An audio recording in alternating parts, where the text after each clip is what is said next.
Welcome to Fireside Gaming. I'm Billum, and this week we're celebrating Halloween with a look back on Tim Burton's The Nightmare Before Christmas, The Pumpkin King, for the Game Boy Advance. The Pumpkin King came out in the US on October 10, 2005, which had it launching alongside another Nightmare Before Christmas game called Oogie's Revenge, but we can talk about that one at another time. Instead, I want to point out how interesting it is that the original Nightmare Before Christmas film came out back in 1993, but it took until the mid-2000s to get a game. That might seem strange to some, unless you were a teen in the 2000s. See, The Nightmare Before Christmas experienced one heck of a boom in popularity around that time. That's thanks to emo kids adopting it as their favorite movie in existence. It was a strange time, honestly. You couldn't walk into a Hot Topic without seeing loads of Jack and Sally merch, as well as Kingdom Hearts products too. I kind of wonder if KH coming out in 2003 didn't reignite interest in Nightmare Before Christmas. Maybe it did, but I can't say for sure. Heck, I wasn't even part of the emo crowd, and I had the movie as well as its soundtrack.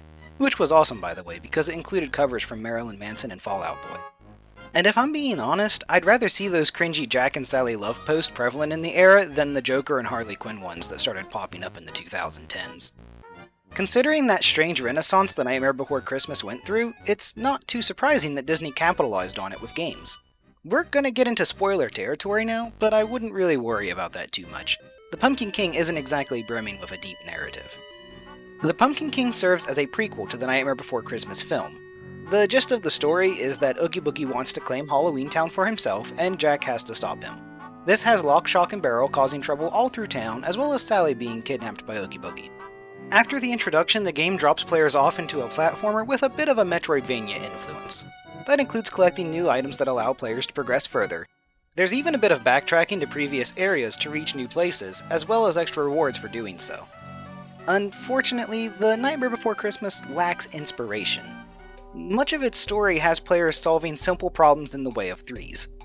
That includes finding and killing 3 pumpkin roots, destroying 3 evil acid machines, collecting 3 items for the mayor's lunch, and so forth and so on. It does mix this up a bit with other gameplay elements, such as this stealth section that requires Jack to hide under floating mushrooms from these eye bugs. But getting a break from collect 3 missions for an annoying stealth one isn't really what I would call fun. Another factor hurting the Pumpkin King is the extra collectibles.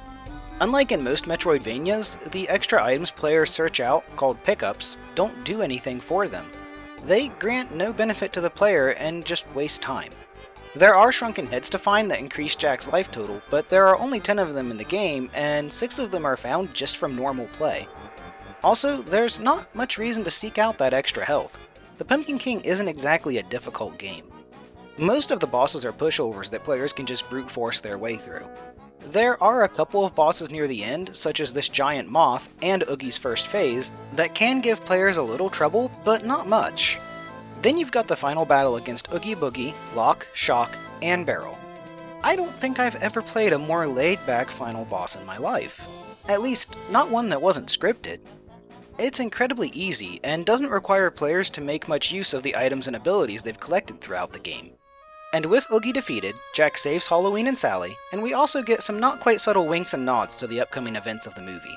We also unlock some minigames to play from the main menu, but they really don't add much to the game. The same goes for the whole 4 pieces of concept art players can get from collecting pickups. Truthfully, it's not that The Nightmare Before Christmas The Pumpkin King is a bad game. It's just incredibly standard for what it is and lacks passion. To be fair to it, the game does have some fun sprite work that I enjoyed, and the chiptune versions of the songs from the movie are fun to listen to while playing. But those 2 things don't make a game good. Instead, The Pumpkin King is just an okay game. There's loads of better Metroidvanias out there, especially those worth playing during Halloween. I mean, the Vania in the name does come from Castlevania after all. Maybe I could see an argument for playing this game if you really love The Nightmare Before Christmas and want something to do besides watch the movie for the 100th time. But that's about it. That's all I've got for you this time around. Stay safe out there and enjoy yourselves.